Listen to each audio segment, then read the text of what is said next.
সমাজে যা পরিস্থিতি চলছে, মুসলিম অথচ খ্রিস্টান, এদের খুব ভয়াবহ পরিস্থিতি। আমাদের আশেপাশেও অনেকে আছে, সেই জিনিসগুলো অনেকে এখনকার দিনে কি হচ্ছে, হিন্দু বাড়ির মহিলাদের বেশি টার্গেট করা হচ্ছে, ওনাদের খ্রিস্টান করানো, লাভ জিহাদে ফাঁসানো, এরকম একটা বিভিন্ন রকমের পরিকল্পনা করে হিন্দু ধর্মটাকে নষ্ট করে দেওয়ার পরিকল্পনা করছে।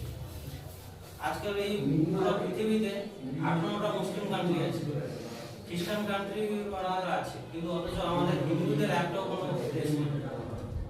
সমস্ত জায়গা থেকে পালিয়ে এসে এসে এই জায়গায় ভারতবর্ষে আজকাল আমরা একত্রিত হয়েছি।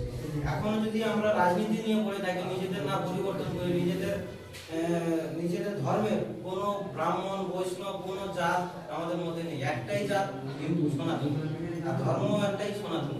প্রত্যেককে আমাদের কঠোর হতে হবে নিজের ধর্মকে নিয়ে, যাতে ভবিষ্যতে আর কোনো অশুভ শক্তি যেন আমাদের মধ্যে প্রভাব না ফেলতে পারে।